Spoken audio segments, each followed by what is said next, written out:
we have 4 distinguished panelists. So we have Comrade Joel Odije, the General Secretary of the ITUC Africa. Also, we have Dr. Liliane Moane. She's a member of the Afrodad Board of Trustees, but also working as Human Rights and Sustainable Development Advisor at the OSHR Regional Office in Ethiopia. Also, we have Yolokai Mukazi. She's the Civil Society Liaison Officer at the PAP. Yes, the PAP is the parliamentarian. Yes. Yes.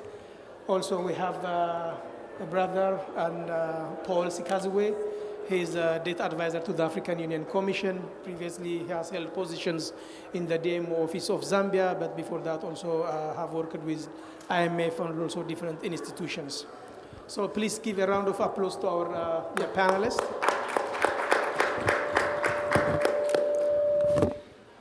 As outlined in the program, our session this morning focuses on the African Common Position on Debt, but we also aim to go further and by asking vital questions, how can reparative justice be meaningfully embedded into the debt narrative discussion? For this important conversation, I think we brought a very dynamic and team.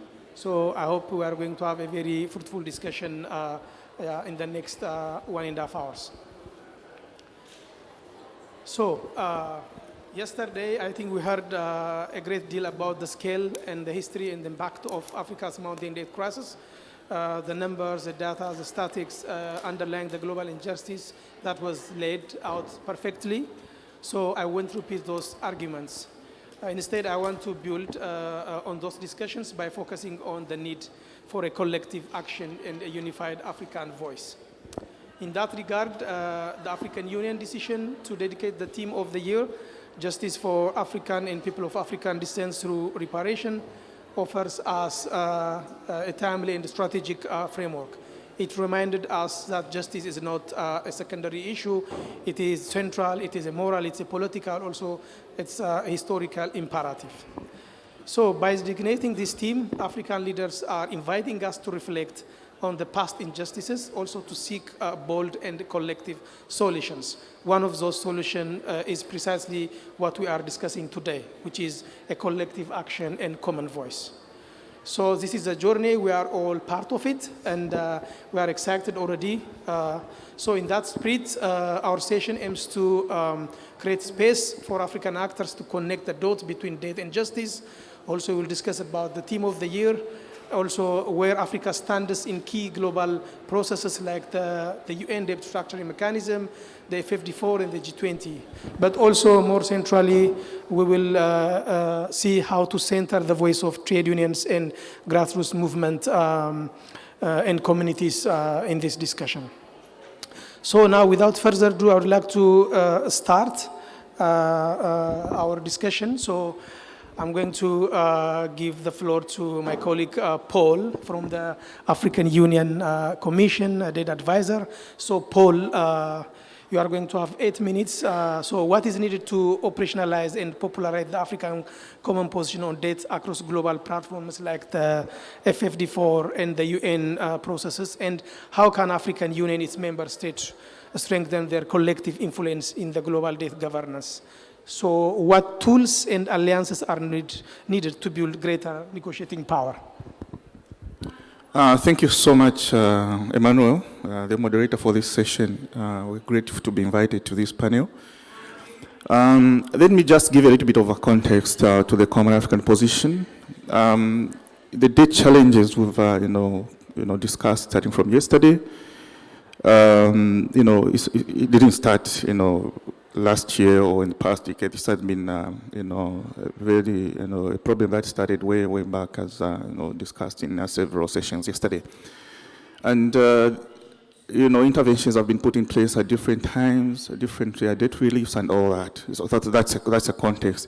And to that, the discussion or the story to do the Common African Position on debt is not, something that started way back in the 80s. There was a CAP that was done in 1989 somewhere there. It's quite detailed, So this is the context, like, CAP is not something new that, just started yesterday. But given the rising trends and a post-HIPIC and, period and all that, we've also thought that there's need for, to come up with a common African position on that.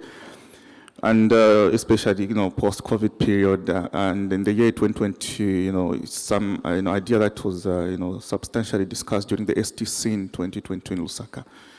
And the STC recommended that the Common African, the African Union Commission should put together the Common African position on date. Nothing was done after that, but during the Lome conference on date that was held in Lome in May this year, it was a very, very strong recommendation that came out of that particular, discussion and conference in the Lome Declaration.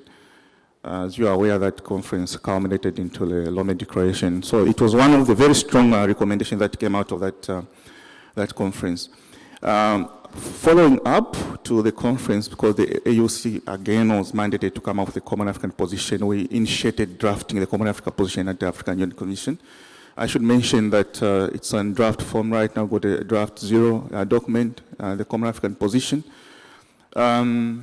Basically, this Common African position is centered on 2 pillars. We've got the first pillar, which is talking to those interventions that are needed by the African member states to deal with the current day challenges. So it gets into those interventions one by one. Very strong intervention, I should mention, that should be able to help us or emancipate ourselves from the current day challenges. Some of the recommendations are just basic things we've always been talking about, the Common African position, the G20 Common Framework and all such kind of, intervention.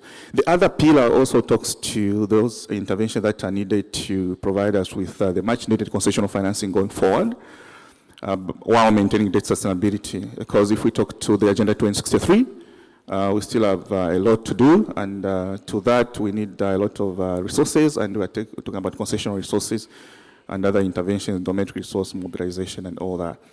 So these are the 2 pillars in summary, talking to or anchoring the Common African position that we've put together.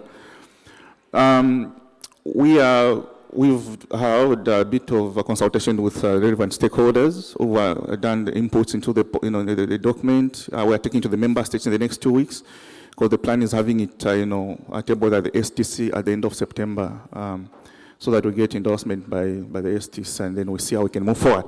Getting to the question from Emmanuel before I exhaust my little allocated minutes, I should mention that if we have to operationalize the CAP, there are certain things that needs to be done.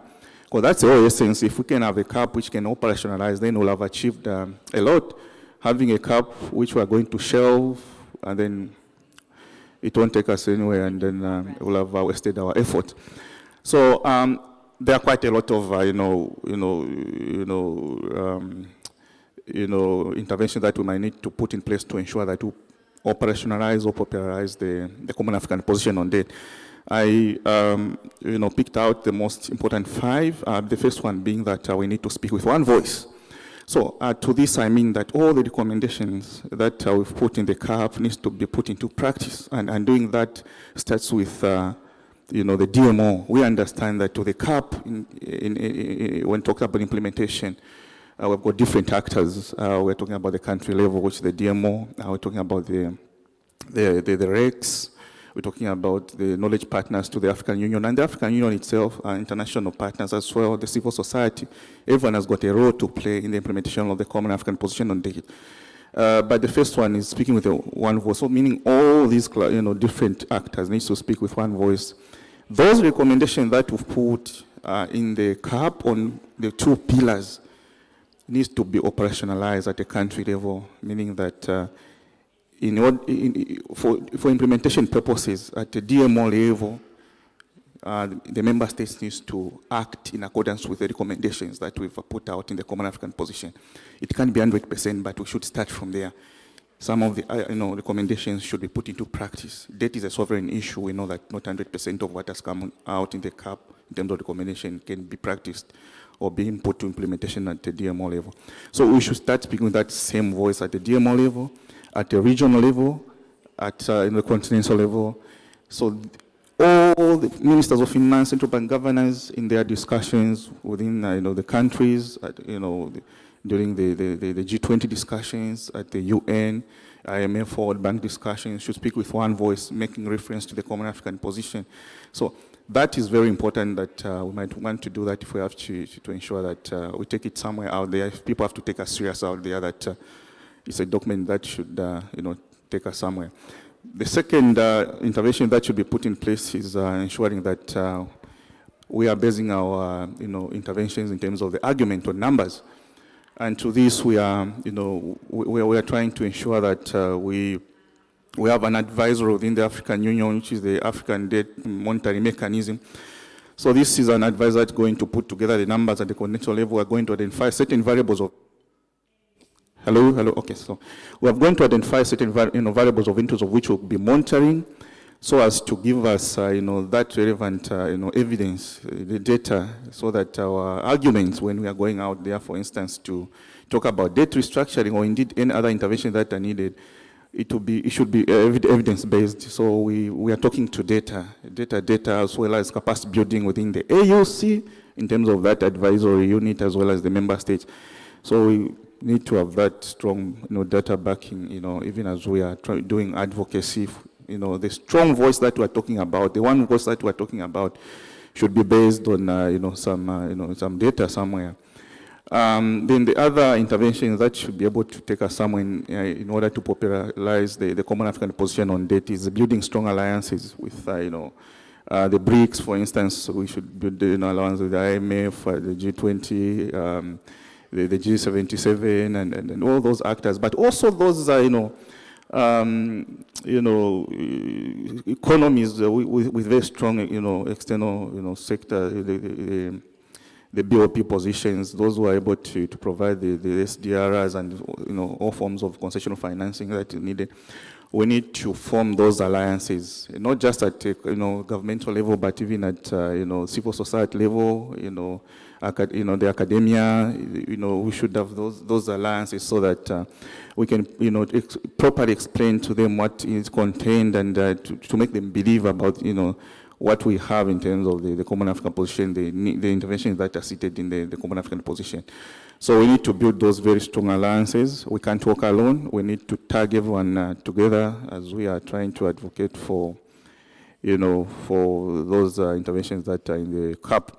The other intervention that is needed is, as much as we are talking to, the global financial architecture, for instance, we are putting up demands. Okay, we need to reform the global financial architecture, the data architecture, and other demands we are putting across to address the current debt challenge, but also providing concessional financing.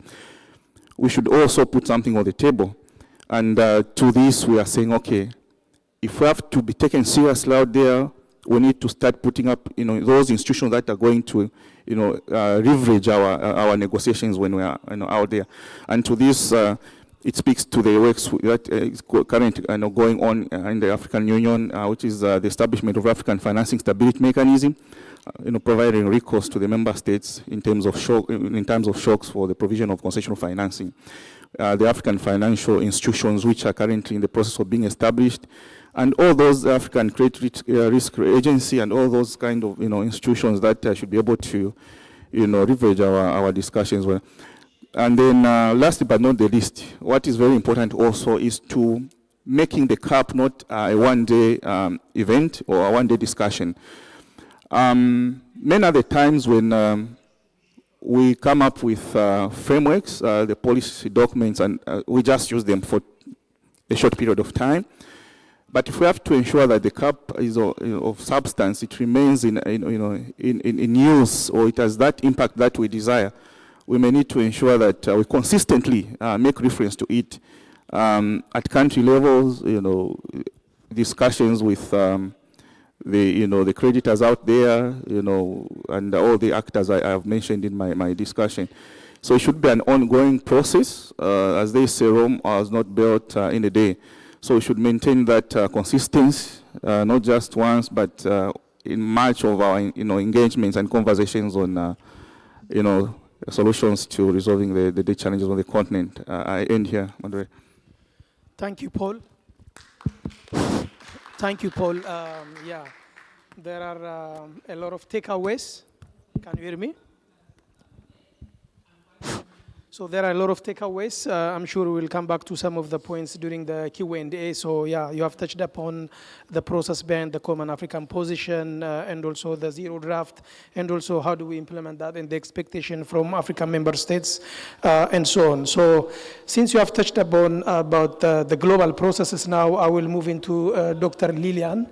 So now the question for you would be about the UN processes. So recently we had the F54, and also please tell us about the outcome of the F54, and do you see any convergence between African priorities and also the decision that has been made during the F54? And do you see also the UN process is also somehow in alignment with the common African position also on debt, or are there any areas where we need to work on it? So what are the strategies for African Union to engage in these global processes, and what needs to be done to effectively amplify African voices?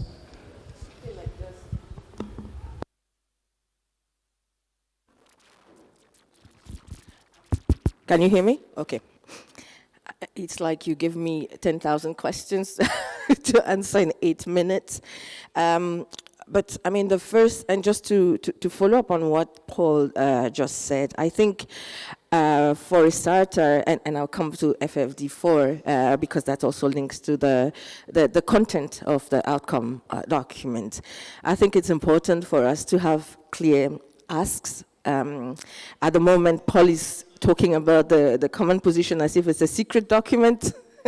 So I thought I would start by, just teasing out some clear asks, some of which are included, of course, in the outcome document of the FFD4. So clear asks including a UN-led debt workout mechanisms, which, I mean, the language, of course, was diluted at some point. It's not, the document, the outcome document speaks of initiating an intergovernmental process, but so not clearly stating that it should be UN-led. So that's a first point. But I think it's important for the African group and the AU to emphasize that we also need to have speedy, predictable, fair restructurings that prioritize state treaty-based human rights obligations. I think it's important to have that element of legal enforceability in the common African position, so that it's not just a document as another, but that, states, CSOs and others can use to enforce, at the country level, which is what Paul was emphasizing. Of course, I put human rights there because, I'm a part of the human rights office, but also, and more importantly, because we know the implications that debt have for human rights and for development. So I think that's important. The other issue that we discussed at the Lomé conference, which is also mentioned heavily in the outcome document of this, the FFD4, is the issue of debt sustainability. I hope that the AU, through the common position, is going to push for debt sustainability analysis that go beyond merely assessing debt carrying capacity of countries and adopt a more comprehensive approach to ensure adequate fiscal space for human rights, for the SDGs and Agenda 2063, but also for climate-related action. The Lomé Declaration that Paul mentioned does urge that security, health, and I'm quoting, security, health, and climate expenditures be better accounted for by recognizing the cost of inaction and excluding such investments from debt sustainability analysis in order not to penalize countries that prioritize the resilience and stability of their society and economies. So I think, and I'm hoping that that's an element that will also feature in the common position. You also have a point on debt cancellation. My friend Paul has an interesting view on that, which we shall not deliberate here. It is the protection of African states from predatory litigation by vulture funds. I think it's important that Africans protect themselves against those, but of course, fair credit rating agencies. I think for the African common position and to be credible, it's important to have measurable deliverables. And of course, Paul mentioned monitoring. So in addition to grounding the common position in treaty-based, as I said, obligation, it would be important to have a monitoring process. We could also identify critical issues that align with the Compromiso de Sevilla and table follow-ups during upcoming meetings at ECOSOC or the UN General Assembly. So the AU, the Africa Group, could, for example, seek a UN General Assembly resolution to mandate the design of the proposed UN-led debt workout mechanism, since the outcome document does mention, as I said, the initiation of an intergovernmental process at the UN with a view to making recommendations for closing gaps in the debt architecture and exploring options to address debt sustainability. So I was quoting the statement that is included in the Compromiso de Seville. I think Paul said we need to speak with one voice. And speaking with one voice that goes beyond the common position. In my view, we need to have common messages, clear common messages, common tactics, I think, and common voting, because sometimes we agree, we have a common position, we agree, and then when it's time to vote, you will see that some countries will abstain, others will align with, the global north, and so on and so forth. So it's important that that common voice, single voice, be illustrated by, the messages that come out of the clear, messages that come out of the common position, the tactics, that we employ different tactics, or no, rather, same tactics, and voting across those several platforms. So I mentioned the UN General Assembly, but also UN Economic and Social Council, and the G77. This work should, of course, be led by designated country and AU representatives. Paul already mentioned strengthening coalitions, but I also just wanted to reiterate the importance of CSO and CSO coalitions in order to amplify the agreed common messages and lobby for the adoption of the proposed text. So we talked about coalitions, not just in Africa, but African and, for example, Latin American states. I know that the dads, as we call them, Eurodad, Afrodad, Latin dad, are already collaborating in a number of issues. I think we need to strengthen such alliances so that so that we have allies in other parts of the world that could also help us push for these messages. I'll stop here for now. Thank you. Here, Lilian, I would say there are a lot of interesting points, especially the point that you said about we should go beyond having a common African position. Rather, we should focus more on about common tactics, common message. Also, that is also the most important thing, especially in these global processes. I think that is something my colleague from the AUC taking notes, so hopefully we will address that also in the later part of our discussion. So now we have looked at what is expected from the African Union side. Also, we try to look at the global processes. So now let's go a little bit at the micro level and what needs to be done from the civil society perspectives. So I will go to Yolokai.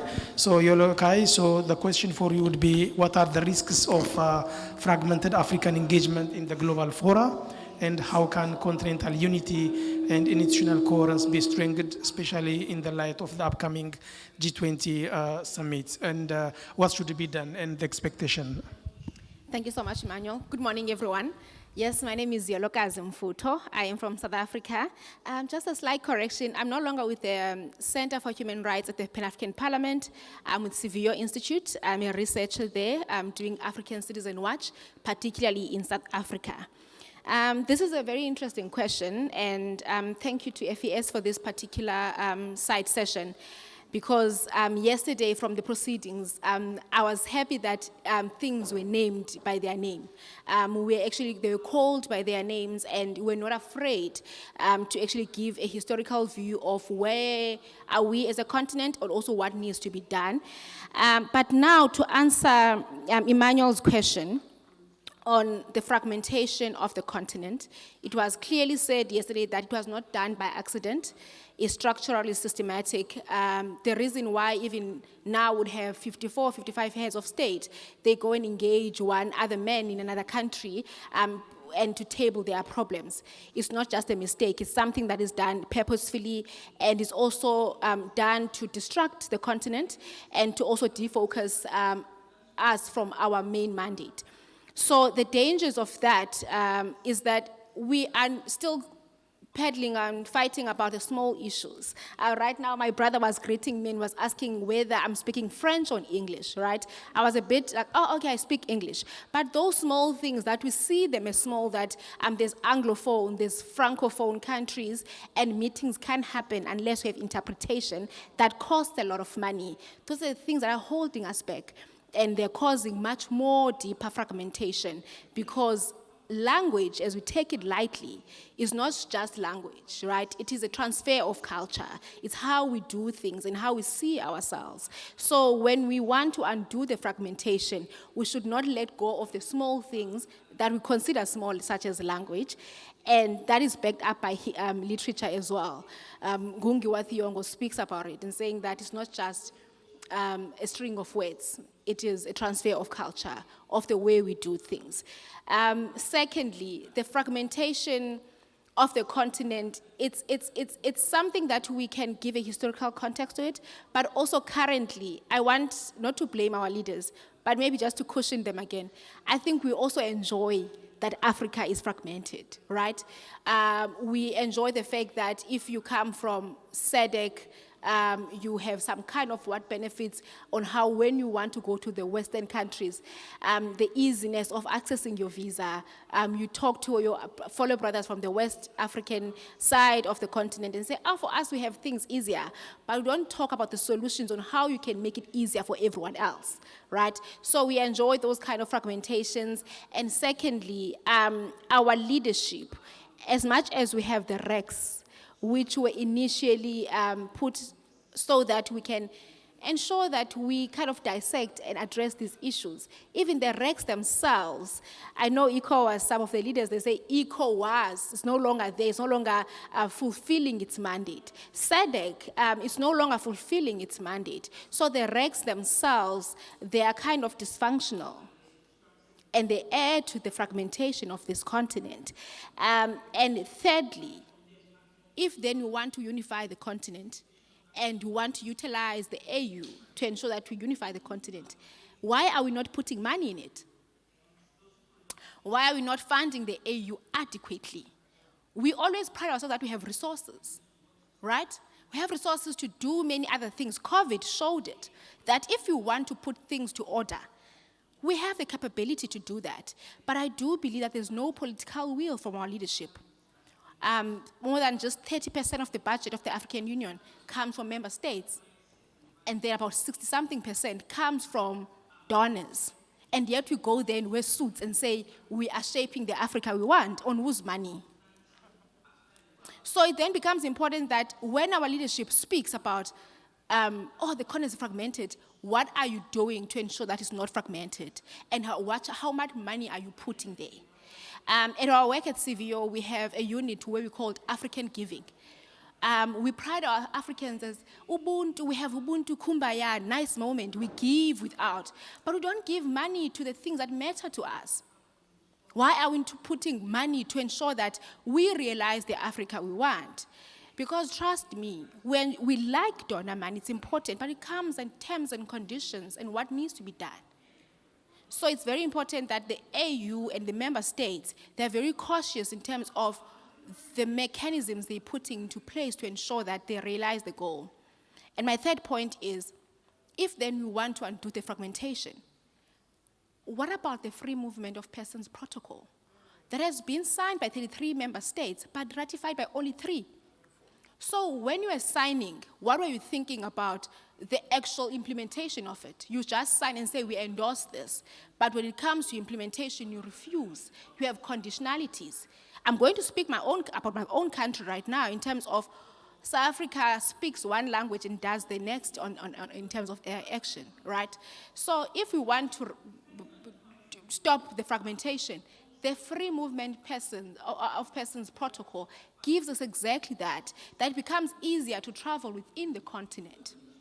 Right now, our youngsters, our young people, they have a Euro summer, go to Afro Nation. You apply for a visa, a few hours you are done, you go to Afro Nation. Try and get to come to Afro Nation Ghana. Why don't we make it fashionable and also ensure that there's easier ways for people to access visa to come and enjoy the continent? The people who enjoy our tourism in this continent are people from Western countries. We have a few influencers or people who actually go and enjoy Nigeria, Ghana, Kenya, and. But the rest are people who go to a restaurant, you go to a resort, it's people of different color. But Africans aren't able to enjoy, not because they don't have money. Accessing the country is difficult. Going to DRC is difficult, right? Why is it so difficult? So the free movement protocol has to be ratified. And we have to push for it to be ratified, right? And thirdly, to answer your question, Emmanuel, in light of the G20, South Africa is chairing G20. It's a hoo-ha in South Africa. It's beautiful. There's different tracks. We're enjoying the moment. We're speaking on how do we then ensure change in the world. It starts from home. South Africa has been seen as a big brother of sort in the continent. Some scholars have termed it a reluctant big brother. That sometimes we tap in, sometimes we tap out. There are things that we like and say, even now, the free movement protocol, we speak of Pan-Africanism. Our former president, President Thabo Mbeki, also, Africa Renaissance.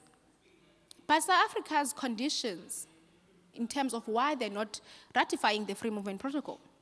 No, we must have an aligned biometric system so that we can ensure that our borders are not porous and those arguments are valid. But what are you doing to ensure that the next door country is doing well as well?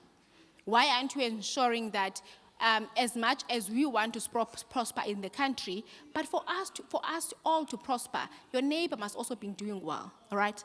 Thank you so much, Emmanuel. So in terms of South Africa, what should be done in terms of the G20? SA is the chair of G20 for this year.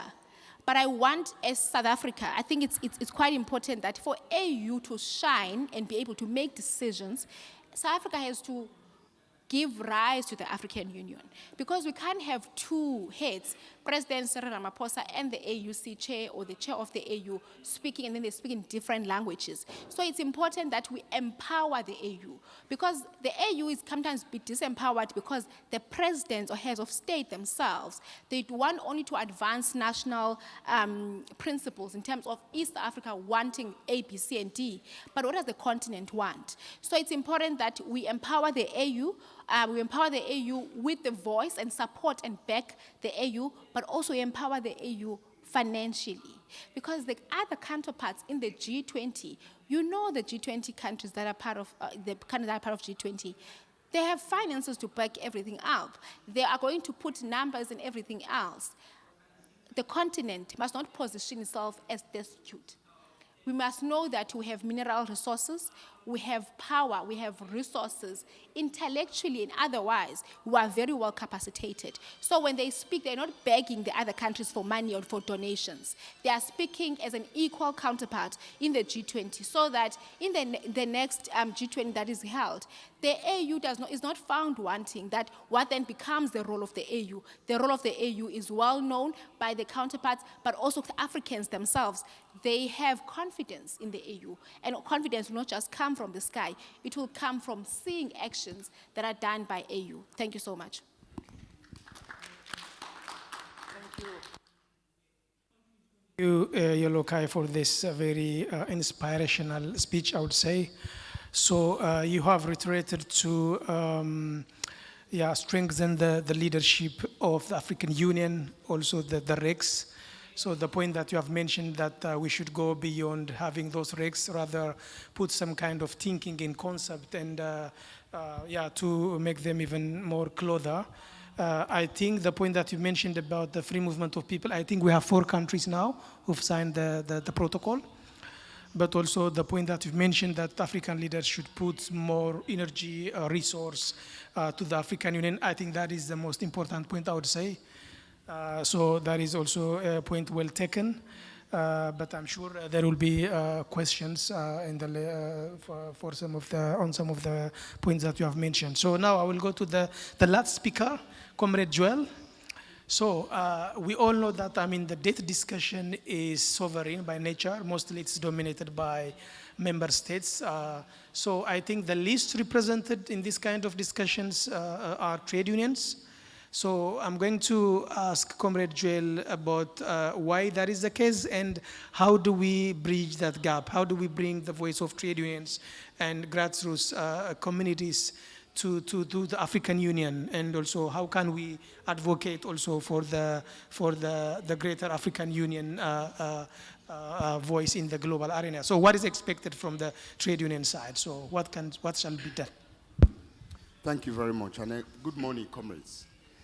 First is to say that we are here in this group to do 2 or 3 things.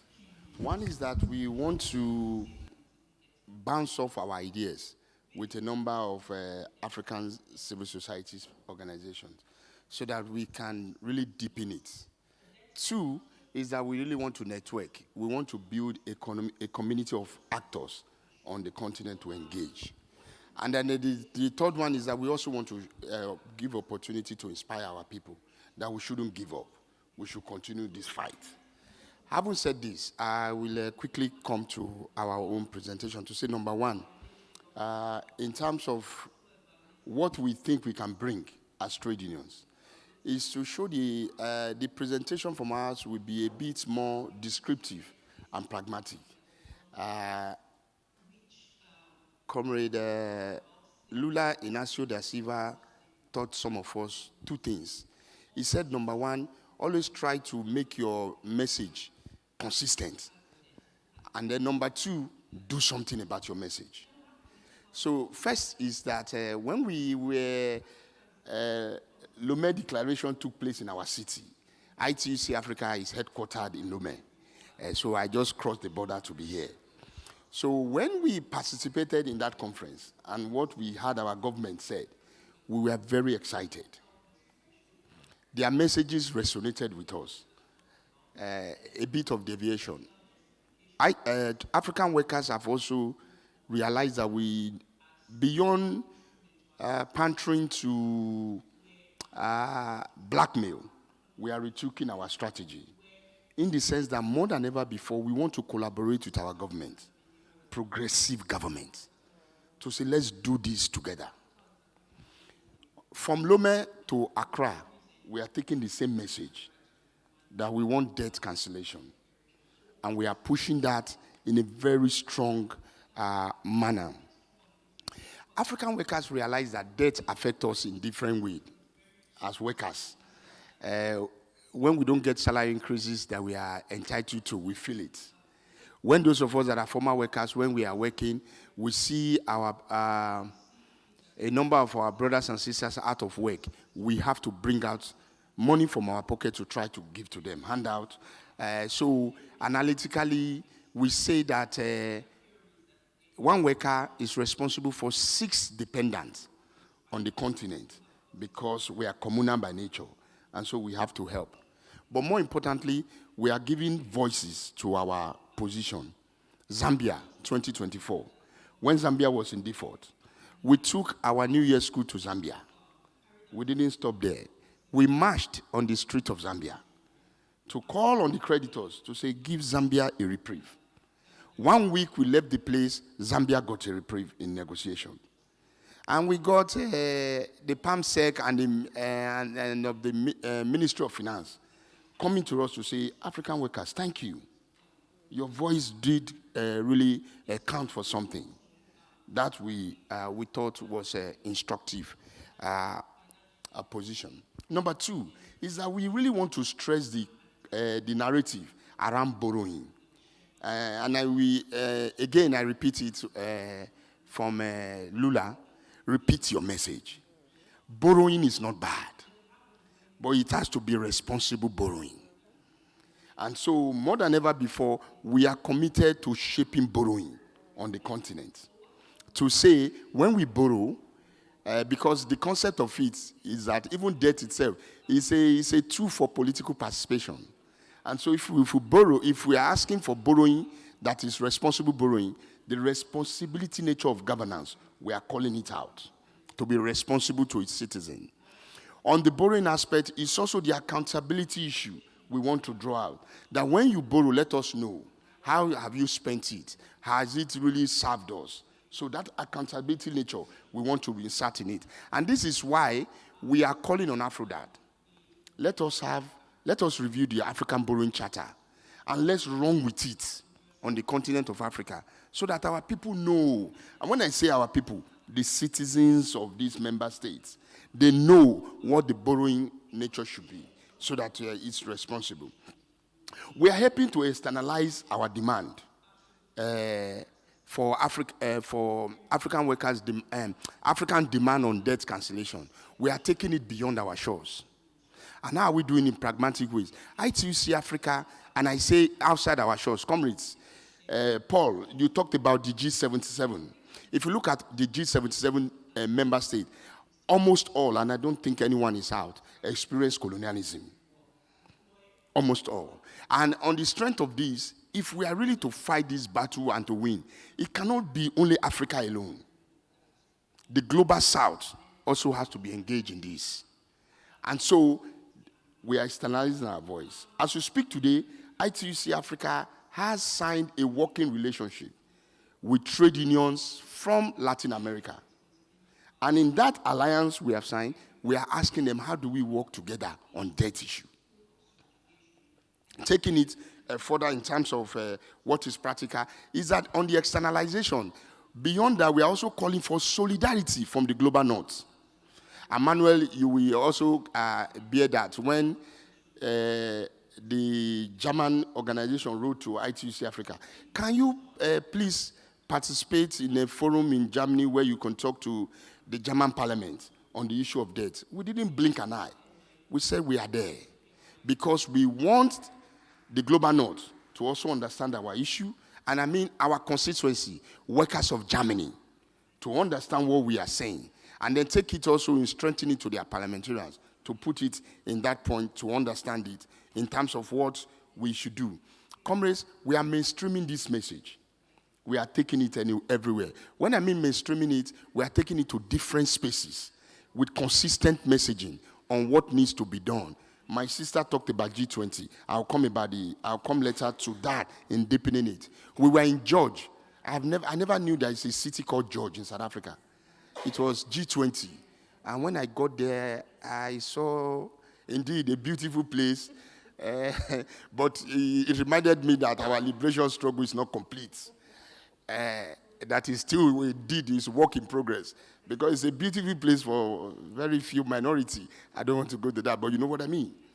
And so we have taken the point about how do we deal with the issue of debt for working people. And then finally is that we are engaging on this issue with political mobilization.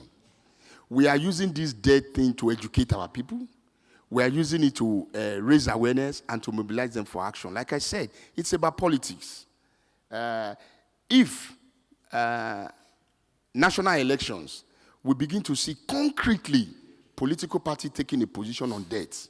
What is the political party's position on debt? How it tends to manage it and what it tends to use it for. Then we will have accelerated that debate and that currency of what it means to work on the issue of debt. I will stop here. I'm sure we have a second round. Thank you. Thank you, Comrade Joel.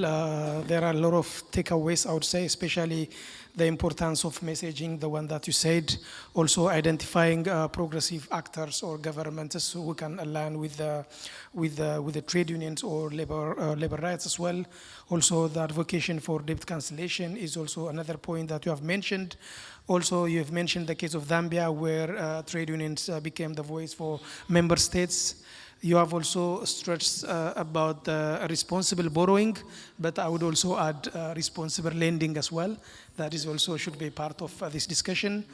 Also, you have stressed about the point of solidarity from the workers in the global north. That is also the most important point, I would say. So I will leave the rest of the points for the Q&A. So please join me to give a round of applause for our panels. So now, given the remaining time we have, I think we should open the floor for Q&A. So I'm going to take 5 questions.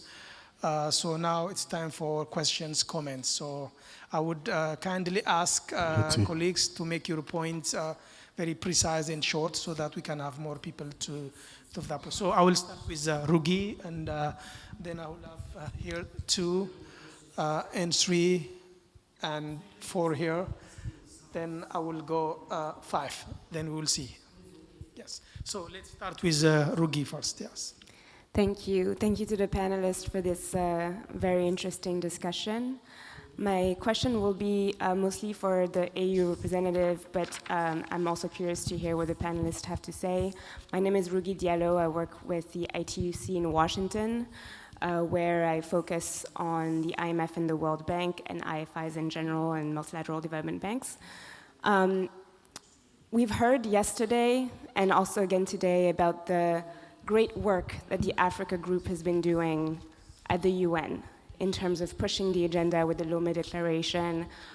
Even the negotiations have started on the UN Tax Convention, so there's been really a lot of momentum that's very nice to see, and I think a lot of civil society, trade unions have been very glad to see that. Unfortunately for me, who works on the IFIs, I find that when it comes to the IMF and the World Bank, a lot of the time they are being put on a technical space, but we know very well that the IMF and the World Bank and the Multilateral Development Bank, their work is very political. And so I wonder if we can talk a little bit about what would it take to have this kind of momentum, this kind of one voice, this kind of courage and action from an African perspective and with African unity at the IMF and the World Bank. Thank you. Thank you, Rugi. So I'll go with you. Thank you. Am I audible? Okay. Yes.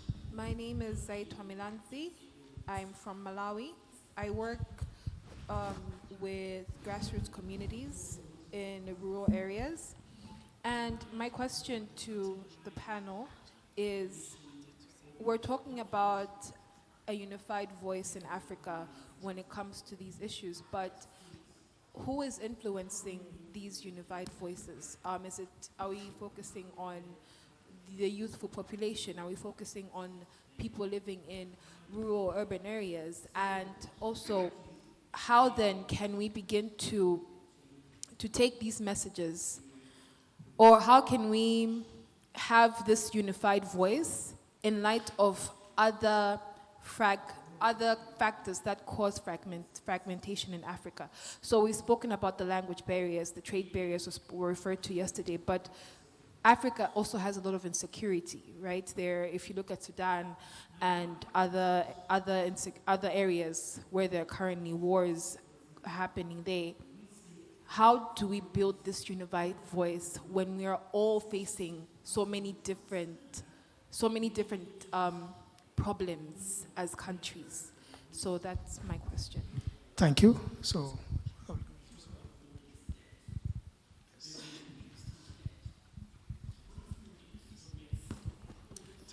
Good morning, everyone. I'm going to speak French. Je voudrais parler en français. Donc, pour moi, je vous attends. Attends, camarade, un minute.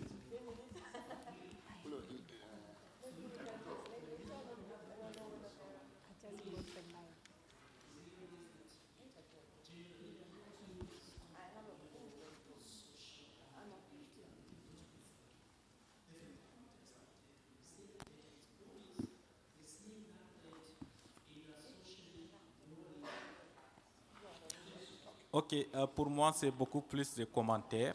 Les commentaires, j'ai suivi avec beaucoup d'attention et je félicite les panélistes.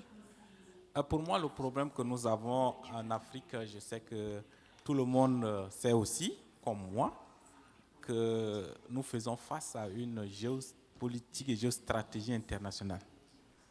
Et cette géostratégie est maintenue par ceux qui sont au-dessus de nous, comme ils ont l'habitude de dire, et comment l'Afrique pourrait créer aussi sa propre géostratégie pour faire face à cette géostratégie internationale. C'est ça la question. Parce que nous allons continuer par écrire, par faire des recherches, mais tant que nous n'avons pas une géostratégie géopolitique commune, très forte aussi pour contrecarrer, nous allons continuer par prêcher dans le désert. Et deuxième aspect, c'est le problème de gouvernance au plus haut sommet des États. Et nous savons très bien, nous continuons par entretenir cette mauvaise gouvernance et les détracteurs utilisent cette mauvaise gouvernance au plus haut niveau de nos États africains pour nous dicter les lois. Et nous continuons par accepter. Et comment faire pour qu'il y ait une très bonne gouvernance en Afrique pour aller de l'avant? Les organisations de la société civile, les chercheurs font beaucoup d'efforts, mais sont limités. Dernier élément, moi je voudrais parler de l'indépendance économique. Nous avons beaucoup de ressources, mais nous sommes toujours à la traîne pour tendre la main. Donc comment faire pour que nous puissions avoir cette indépendance économique pour aller de l'avant? Parce qu'on nous dit que la main qui donne est toujours au-dessus de celle qui reçoit. Merci beaucoup. Thank you. My sister, yes. Merci beaucoup, bonjour, et un grand merci aux panélistes. Je m'appelle Anne-Cécile Colly, je suis de l'Union des syndicats autonomes du Sénégal et juriste de profession. Alors, je me réjouis vraiment de cette thématique. J'aimerais emboîter le pas à l'orateur qui m'a précédé. Il parle des questions de gouvernance. Moi, je vais parler des questions de droit. Parce qu'à mon humble avis, lorsque nous devons parler aujourd'hui d'une voie commune, il faudrait qu'on touche du doigt le problème. Le secrétaire général de la CSI Afrique l'a dit, emprunter n'est pas mauvais, mais il faut savoir comment l'utiliser. Et à mon avis, le grand problème, c'est une recommandation que je fais, c'est qu'il faut que nous touchions du doigt la question de la corruption, du détournement de deniers publics et du blanchiment d'argent. Ça, ce sont nos problèmes. Parce que moi-même, particulier, travailleur, je vais à la banque, j'emprunte de l'argent. Si je veux construire ma maison, je vais emprunter et je mets l'argent dans la maison. Mais si je prends l'argent que j'emprunte pour acheter un véhicule, mais j'aurais fait un détournement. Et je ne vais pas atteindre mes objectifs. Et c'est ce que nos États font. Aujourd'hui, nos justices doivent être fortes pour sanctionner ceux-là à qui nous avons confié nos deniers publics et qui le mettent ailleurs. Et c'est ça la grande question. Alors, je souhaite vraiment que nos messages soient largement orientés vers la lutte contre la corruption, le blanchiment d'argent et le détournement de deniers publics. Merci. Thank you. So one more question. Thanks. My name is Omar Farouk Osman. I'm the General Secretary of the Federation of Somali Trade Unionists. Our country has reached the HIPIC completion point, like many countries have been struggling to reach in our region. So while Somalia came at the end, South Sudan and Burundi and other countries are still struggling to reach the HIPIC completion point. Okay, But our own point of view has been engaging our government. When they reach the HIBIC completion point, there should be no other borrowing, no loan. The World Bank should be providing grantees the support that they want to give to Somalia in a grantees form. Because we do not want it to go back in the same hole that we came out now. But it seems that there is some sort of resistance. And unfortunately, some of countries in Africa, instead of propelling that argument of getting grantees, specifically for fragile states, they wanted to go for borrowing for big money. And that is defeating the whole essence of the IFIs providing grantees to countries like ours.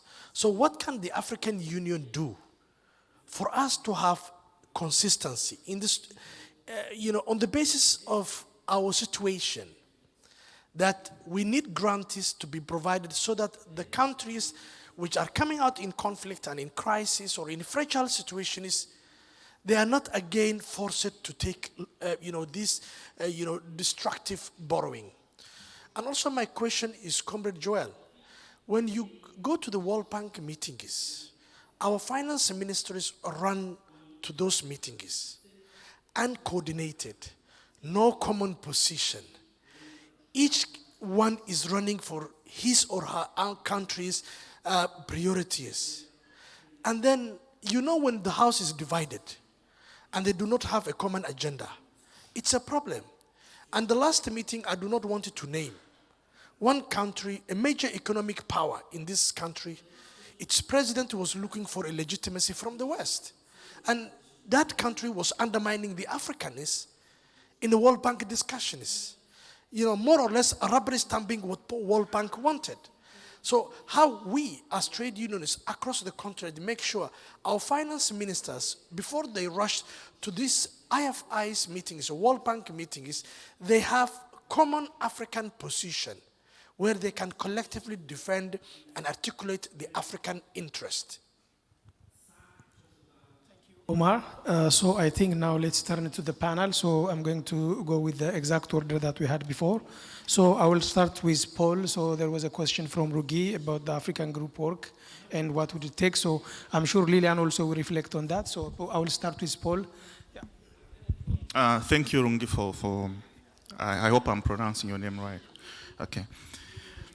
Your question is quite valid. I'll start with the understanding that should be there that if you talk about the UN, the IMF, and the World Bank in the debt management space, they play quite a very huge role, be at a DMO level, at a country level, because these are the guys who are actually developing the debt management tools. If you are talking about the DSF, the MTDS, and whatever we can think of when it comes to debt management, if you have to be analytical at a country level, if you have to keep your debt levels within the sustainable levels, even the definition of sustainability also is dictated by the IMF and the World Bank. So basically, you are saying that these are very important partners, and now how do we engage them? How do we ensure that we are on the same level, and how do we take our our position to the IMF and the World Bank regarding the African position? And by the African position, at the moment now, for me, I'm thinking about the CAP, because I'm more engulfed in the CAP now when it comes to debt management at African level. What we have done is, even through the consultation we are undertaking, we are also trying to see that the CAP will not operate in the vacuum. We will need alliances, like I mentioned, that if we have to make sure that it becomes operational, and then we need alliances with all the players that are in the debt management space. So I mentioned that under the CAP, one of the recommendations, for instance, is that we might want to, to ensure that our debt management levels in terms of the skills and the competencies at the DMO levels within the member states is enhanced. And even within the advisory unit that's going to be created at the African Union Commission, because that's a plan that we need to have that advisory role that should be able to provide the needed interventions when they're identified at the DMO level. So the plan is having the ADMM, an advisory unit within the African Union that's going to collect data, to follow up, monitor, provide surveillance in the member state to know what is happening for informed decision making at the IOC and all that. It's a data that can be used by the member states and academia and everyone out there. So we are trying to say, how are we going to achieve this? So if we observe some red flags, for instance, somewhere, and then at that point, because right now we don't have that advisory unit, so we are now relying on these other debt management partners, those who are acting in debt management space like the IMF and the World Bank and MEFMI and others. So these are the cooperating partners we are going to rely on in terms of providing the needed interventions. So we identify, we reach out to the cooperating partners, IMF and the World Bank, they come and provide capacity building and all those that is needed at the country level, so that we are, we're able to have that one voice, to know exactly what to say, the position to have, as we are all fighting, with the same voice. But most importantly, is to ensure, like I mentioned in my first point, that the ministers of finance, the central bank governors, the AU, missions, we have got missions all over, as well as the permanent representatives from member states in New York, whether to the G20, they speak with the same language. And just give an example, whenever there are annual meetings or UNGA and all, usually what we recommended last year, for instance, was before even getting to those meetings, we have a side event, where the ministers of finance who are there, the central bank governors, we agree on the message we are carrying as we are engaging the IMF and the World Bank, so that we are on the same position. And that is the same message that's communicated, so that we are on the same page with our cooperating partners in terms of expectation from the African group. So there's this very strong alliance, and we're intending to ensure that we can operate along the same direction. Yeah. If I haven't answered everything, we can engage outside. I'll also answer your question on the grant financing vis-a-vis fragile states. I think that would be the ideal, and coming from the civil society, I think that should be the core. So I expect that from you. The challenge that comes with the grant financing, like you mentioned, it's quite limited in terms of the quantums. If you have to, implement a huge, infrastructure project, for instance, $50 million, that's not a lot of money at the country level. If you have to build an airport, you need for over $300-400 million. And that's a challenge. And if you have to mobilize that financing using debt instruments, and then you have to tap into other type of financing beyond the grants, you get to concessional and all that. What is critical at the country level is building those capacities to ensure that the debt remains with sustainable levels. So you need to be doing the DSAs, the debt management strategy, the annual borrowing plan. You have to put in place very robust legal and institutional frameworks. That now should be your focus, to ensure that that is put in place and your debt remains sustainable. Because debt is not bad if it is utilized towards developmental projects and those growth enhancing expenditures. So if you have to spark growth, for instance, grant financing, you find it can't be very enough to reach your desired goals. So what is critical, even from the civil society perspective, is to hold those responsible through enacting very punitive measures in terms of the regulations and all the laws, to ensure that the debt remains sustainable. The citizens should ensure that, otherwise, it will be difficult, financing your budget appropriate to develop your economy. But I understand your point that you can't rely on grant financing throughout. You need such combination, but what is important to remain within the sustainable level. I'll get back to, let me give chance to others. Thank you, Paul. So let me move to Dr. Lillian. So, Lillian, you have the floor. Thank you. With your permission, I will answer a few very quickly. So I'll start with the question on the World Bank and IMF. Paul gave you a very technical and diplomatic answer, and this week I'm allowed not to be diplomatic. So let me take you to the politics, because we say economics is politics, right? I think sometimes, and having studied political economy of economic reforms in Angola in particular, I understand that sometimes I think African governments are not always aware of their agency, and so they don't exercise it. So that is one problem, because if Angola was able to say no to the IMF for many, many, many years, why shouldn't Kenya say no? Why shouldn't Cameroon say no? No, because of the conditions, right? Some of these conditions are not realistic, and states still have obligations to provide for public services. That's a primary obligation of the state. So we should go to the table, and that takes me to the second point on negotiations. We don't often have the right capacity to negotiate. So these two are, I think, critical elements to add to the technical and diplomatic answer that Paul gave you earlier. Who is influencing the unifying voice, and how do you build it? Who is influencing is a good point. I mentioned earlier, Paul is my friend, but I haven't seen the color of that draft common position. We don't know what is included, which is why I started by, teasing out some of what could potentially be included. This is the only space that we have to make recommendation for that common position before it comes out, because you and I are going to discover it at the same time, I'm sure. So how do we know what is in it? How do we influence what is in it? There's a big issue of transparency, access to information, not just for the common position in terms of the content, but also for other laws and processes.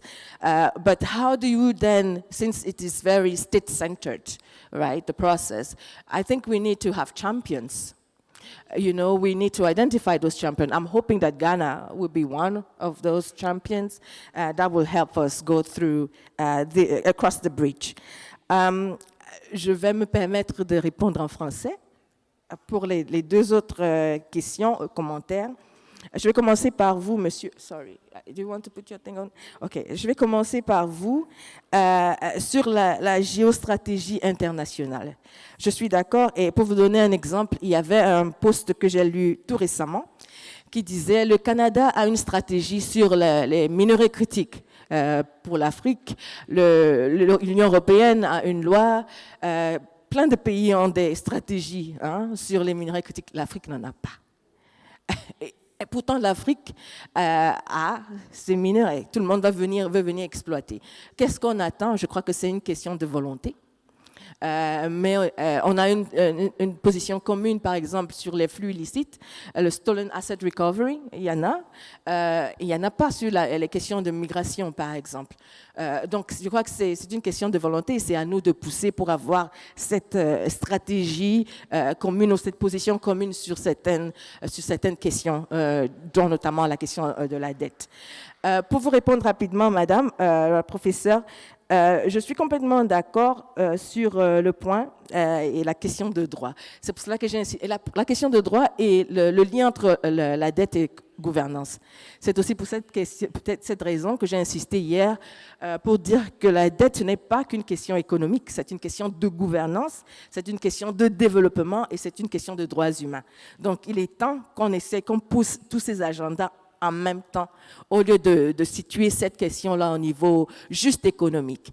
Et pour lier cette réponse peut-être au thème qui est la justice réparative, il faudrait justement qu'on trouve des messages spécifiés, adéquats pour nos ministres de Finances, nos ministres d'économie, parce que jusqu'ici, j'ai l'impression qu'on s'adresse beaucoup plus aux ministres de la Justice.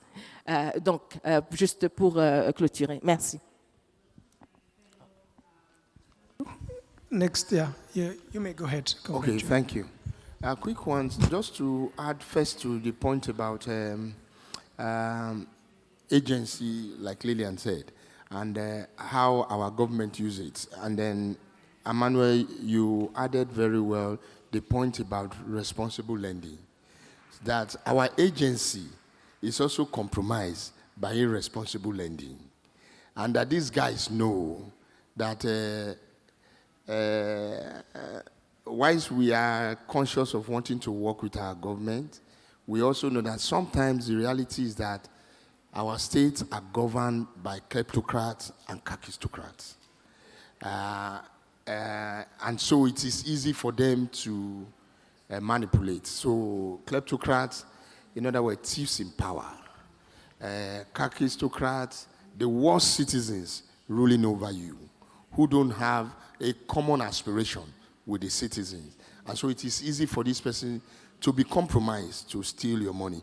But comrades, the point we are making is, and when we say we want to inspire hope, don't be discouraged. There is still a way when you continue to fight within the system to retrieve your state and to retrieve the government. It is doable when we remain consistent in that point, which leads me to the question of my sister. Who is bringing the common voice? In this, it's not a one-size-fits-all kind of answer, but to say that we first must consciously be deliberate that we want to do this. That is the first we are in agreement. And that secondly, we then take action on that deliberate consciousness that I will be responsible for this. So like trade unions, we have said we will deliberately mobilize working men and women in the formal and informal sector on this issue. Because why are we here? And I will link that to the question of my sister from Senegal. Why are we here? We want to improve well-being for African workers and people. And we are saying one of the ways to do it is that Africa must have a robust social protection system. And that this is currently not possible because there is no financing possibility. And that if we want to make this happen, we must plug the debt trap, where we finance our budget, sometimes 60% budget ratio to it. That is not sustainable. And so through education, through awareness, through organizing, through alliance building, we will do this. We will bring these voices together. Comrade Omar, I think Paul has answered you very well. First is that we should echo this position in this space, which we have already taken. And like I said again, President Lula repeats your message. Echo it in the sense that we'll continue to push for grants rather than borrowing. But of course, you know that with the state of development that we are, we need serious resources to go from. I ran away from Anna's question. I'll come back to it quickly. Is to say that we still need to borrow. And I will make the point, it's not a problem if we agree how we really want to organize this thing. It's possible. And my sister Anne, truth be told, it is not government that steals the bulk of the money. The bulk of the money is stolen by the private sector. They don't pay taxes. That manipulate your government to steal the money. Who keeps the money? They're not the banks. Are they government banks? They are banks owned by individuals. Who do all the... And even when you look at the lending, before you lend, you borrow money, 20 or so % has already stayed back on technical consultancy and what have you. When you scratch very well, the process is corrupt. And so this idea, and Mbeki panel has told us, so that people know, we are not making anything up. The Mbeki panel said the money that leaked from Africa, 60% is from the private sector. 30% is from criminal activities. 5% is government and public through asset stripping and looting. 5% is public sector corruption. 60%, look at humongous money that the private sector leaves, which is why I agree with my sister. The consciousness of developing this continent is still the old way. It's a public part, not the private sector. What we have been told is to kick away the ladder. All other economies are developed on the strength of the state. How do we retrieve the state to serve our people? It is what we are calling for.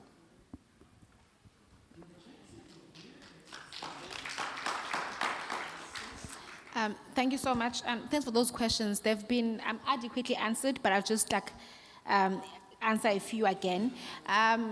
Sisi from Malawi, when she was asking how to ensure the unified voice. We have so many challenges, but we can know that the causes of our challenges are pretty much the same, right? Even when in the countries like DRC, people are fighting, they're killing each other. If you can sit down and say, why are we fighting? Who are you trying to supply with these mineral resources that we're fighting over ownership? We'll really find out that the reason we are fighting each other is because we misunderstand each other. But in terms of fixing our problems, we can just sit down and fix our problems if we can just fight each other as member states. But most importantly, when people in countries fight, because we all say, oh, there's war in Sudan, civil war, who's benefiting from it? Who's benefiting from the war in the DRC? Who's benefiting from the cobalt that is mined there? So if you can answer those questions, we can find out that actually we are just pawns in this global arena. So it's important that when we conscientize ourselves, don't only speak in high-level meetings like this one, to have that unified voice, engage in community level, ensure civic education is there, not just about party politics and electoral mission, but to ensure that citizens, this country belongs to you. You have a responsibility to protect it. Because if we only give power to politicians, we are going to wait for the world to change. It will never change. So it's important that each and every one of us, when you go back to your place, you conscientize those around you in community levels, in workspaces, at schools, to ensure that everyone knows that the country belongs to all of them. Secondly, on the issue of corruption, I know my brother says that 5% is government officials and we must hold them to account. It should not be normal that our governments, they launder money, they embezzle money, and we make it normal. So it's important that we hold them to account through strong institutions. It cannot be that we normalize that politicians are corrupt, we laugh about it.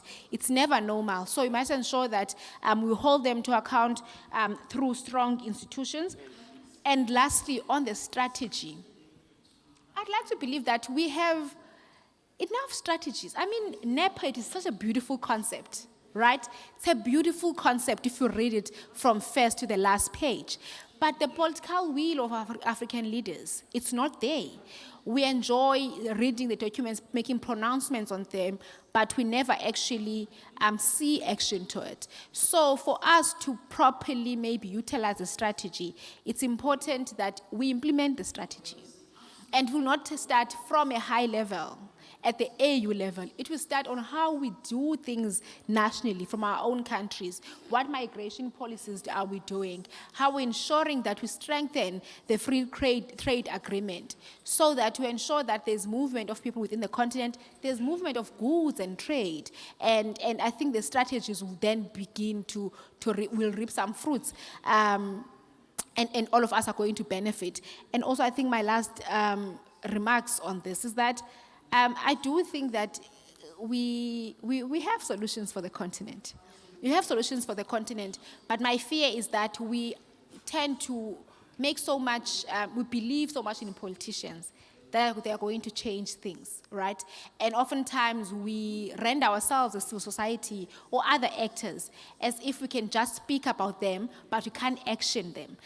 If needs be, let's lobby our politicians or ensure that you participate in politics and be the leader that you wish you had, instead of just complaining about the leadership, so that you can enter political spaces, be voted for, and maybe the future of this continent will be much different. Thank you. Thank you, Yolokai. Thank you, colleagues, panelists, for your insightful conversation. I think, as I can see, we are somehow like 10 minutes behind the schedule, so we have to wrap up. So before we do that, I would like to give 2 more opportunities for questions, like 2 more questions. Then I will give each of the panelists to have 1 minute to give a concluding remark. So I will take 2 more questions. So yes, Comrade Iche and yes, also like my sister here. So make it please very short and precise, like 30 seconds. Thank you, Chair. I'm going to be very precise, and I'm targeting my brother from the AU. I just have 2 questions. very clear questions. Yesterday we spoke about decolonization of Africa. Do you see the AU putting together its own fund to start addressing the issue of decolonization? Because I think my sister talked about putting our money where the mouth is very necessary. We don't want China to come in. We don't want EU, America, or anyone. Do you see that happening? The second one is it a problem for the civil servants that are at AU to collaborate with the technical structures within the civic society so that there's fluid information coming both from institutions? I'm just trying to emphasize that I'm from the trade union movement. My name is Vimbai Mshongera from Zimbabwe. I've been in the trade union movement for 20 years in Africa. I have not seen a white man in the rank and file of the trade union. If there are any at all, there are possibly 3 in South Africa, or they are very, very passive participants. It means that poverty lies with the blacks. Sorry, I have to cut you off. So let me give the floor to HA. Please make it very short. Okay, thank you very much. Yes. The last panelist talked about the political question, and that is my question. How do we ensure that the debt issue is made to be on the top of the political agenda in our countries, and how can trade unions relate to that?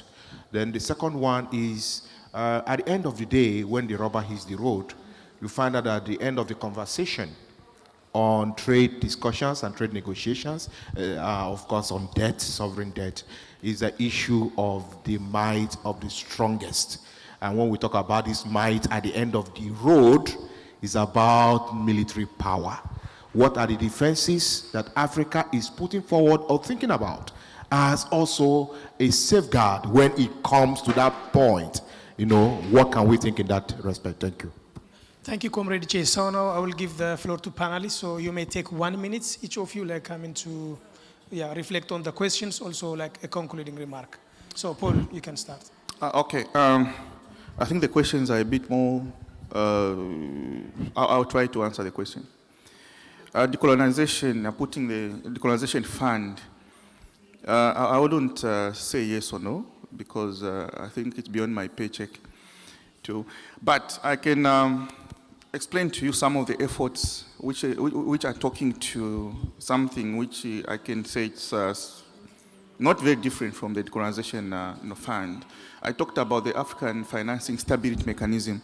If you look at all the other continents, they have got a stabilization, fund, stabilization mechanism in place, such that in times of shocks, for instance, during the COVID or climate-related shocks, or indeed any other shocks, the countries have got, somewhere within the continent, they don't have to, where they can go and get financing.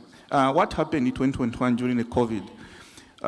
We were relying on the SDR's allocation. Out of the 650, billion allocation from the IMF in terms of the SDRs, only less than 35 billion came to the continent where the need was the most. And that is a wake-up call for us, and that's when this discussion on the African finance have been gained momentum. We need this fund. So this fund can play a lot of roles to take care of ourselves whenever we're with shock, but also it can be a fund that can be, ramped up in terms of the financing and all that, so that it can play it can leverage, its existence to, address some of these issues, decolonization and all that. Collaboration with the civil society, I think this one I can provide a response. Thank you. Thank you, Paul. So, Yoloka, you may head back. Thanks. I want to respond to the question on debt and maybe it being on the top of the agenda for our political leadership. I have a very unorthodox stance on debt, particularly in the continent. Most of the countries also inherited debt from governments that were not their governments, right? That did not serve them, that actually kind of oppress them. So for them to inherit debt that they never benefited from, I find it like, why are you even committing yourself to pay this debt? So, but to also be progressive and answer your question in a very progressive manner, I think it should be part on top of the agenda that we finance debt. But also it's important that when you negotiate loans, you don't only negotiate from a point of you are just begging, right? You are getting the money to ensure that you are developing your own country, but also this is not only for your good as the government, you want to be a competitive partner in the global arena. So the political leadership should not see debt as just charity. They should see it as a transaction between the two countries or between the two institutions.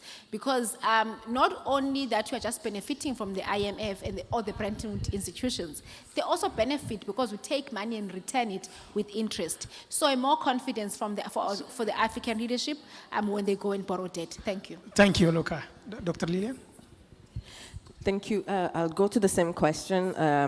How do we push that to the top of the political space? I think it is already in many ways. Sometimes we just don't know about this. But you have the example of Kenya, you know, where the issue of debt and its implications and IMF conditionality were top of the agenda, has been at the top of the agenda since for a few years now. Particularly, we had last year's protest around that, right? In some other countries, it's discussed at the national, at the executive council or ministers level and stuff. So it's just as we mentioned, it's just up to us to mobilize, in order to make noise about it. To the last point on military funding, I think you just need to look at the composition of budgets, and you will see that a large amount of the budget, besides debt repayment, goes to defense and security. So that's all I can say for now. Thank you. Comrade Joel? Yeah, just two quick ones. Let me still talk on the making it political issue.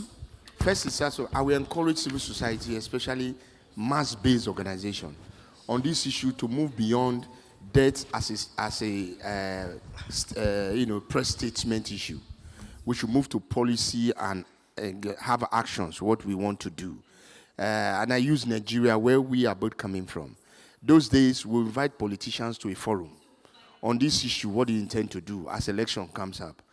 We need to return to that kind of a thing. But before then, we have our own position. What do we think it should be? That's what I think. And I agree with you on the second point about militarism. Though, like she said, it's unfortunate because we were talking about demilitarizing our space. Rather than put money in defense, we need money to service welfare and all of that. But we are being pushed to that direction, deliberately so. A number of our countries, terrorism is deliberately sponsored from outside so that we are distracted. And when we are being distracted, our minerals are being mined. And then our poverty is extending, and we are pumping money to quell insurgency that we didn't start up. So that point about what we need to do with military-wise, it's something we should think. But this is where I would think it's worked better. Because if you look at it, we are all being played against each other. Listen. So again, the need for the African Union to come together. I made the point yesterday, and I will tell my brother Paul, as we see it as member states, as citizens, we see an African Union of geography.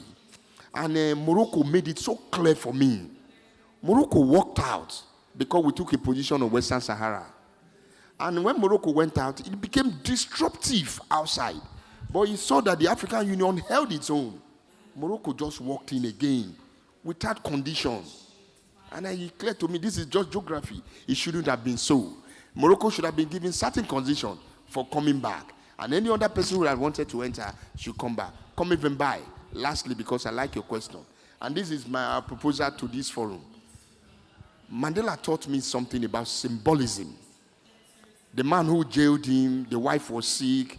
Mandela organized a visit to visit him. And the guy was shaking in his description that he could visit this guy. And he said that was symbolism. Psychologically, he was paying back that guy. But he was always learning how to forgive. Symbolically, can we from this space fund our own African Union? Whilst we are here, $1 for the African Union. Every meeting, symbolically, even to shame our leaders, to say, If our citizens are taking the decision, why not us? $1. Before we leave here, $1, we put it together. Any meeting we have, $1 for the African Union. At the end, we will bank it to them. And then we tell them, do a counterpart matching of it. Thank you. Are we sure that the money is going to be used for the purposes for which it was mobilized? Yes, thank you all. I guess we are coming to the end of our session. So first and foremost, I would like to thank our distinguished panelists. Please join me in giving them a round of applause. Also, I would like to thank each and every one of you for making our session very insightful and also interactive. So thank you for your time. So I guess this will not be the last time we see each other. I guess there will be like different side sessions in the course of today. So please enjoy those discussions. Also, I don't want to be the one standing between you and the coffee break. So please enjoy your coffee break as well. Thank you, everyone. Thank you so much. Thank you. Thank you.